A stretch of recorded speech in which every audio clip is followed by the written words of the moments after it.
Hi, I'm immigration attorney Heather Poole. The following is an excerpt from an interview about one of my clients' immigration cases. Trusting an immigration attorney with your case can be scary. There's often so much at stake.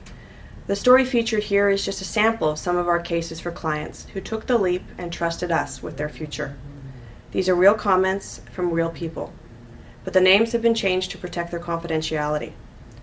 I hope you find this information helpful and demonstrates that you are not alone in this. And even in some of the toughest circumstances, you may have options, and hope is not lost. Remember, it is extremely important to speak with an immigration attorney about your case before you start it to determine what issues you could face that could result in a denial or even a removal from the United States.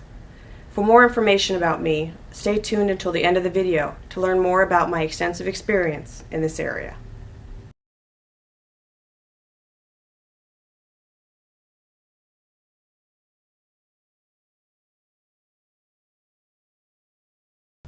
I remember my clients Manny and Lola. Manny was married to Lola, a Mexican citizen. Manny, the U.S. citizen spouse, came to me for help in refiling a 10-year bar waiver for his wife. They had previously tried to apply with another attorney, and the waiver had been denied. The 10-year bar required that Lola could not come back to the U.S., despite being married to a U.S. citizen for 10 years, unless she had an extreme hardship waiver approved.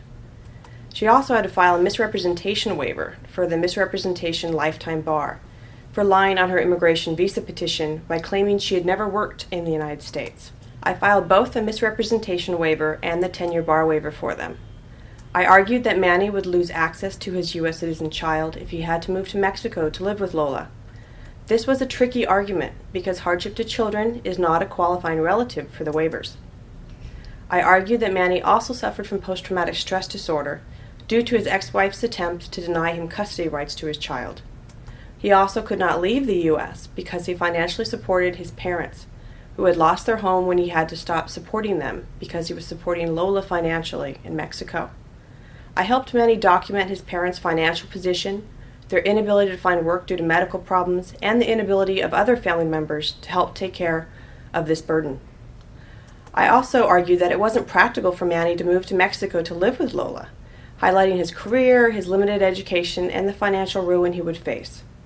This case was also more difficult because of Lola's actions. She had stayed in the U.S. illegally for a very long time, and her misrepresentation was very recent. Despite this, I was able to explain the extenuating circumstances to garner sympathy for her in INS's eyes, and demonstrate that she deserved her waiver, an important element of her case. It was an uphill battle for this case to be approved, so quickly because the couple had previously filed with another attorney and that case had been denied. CIS's usual policy is to backlog these types of cases to compare the old case against the new, causing the couple to wait even longer for a new result. However, the new waiver was approved within 7 days of filing, and Lola was able to return to her husband and child in the U.S. only a few days later. After she arrived, Manny sent me this email.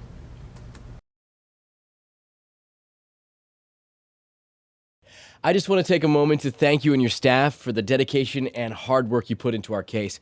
It's a very good feeling to have my wife and daughter with me. Thanks very much.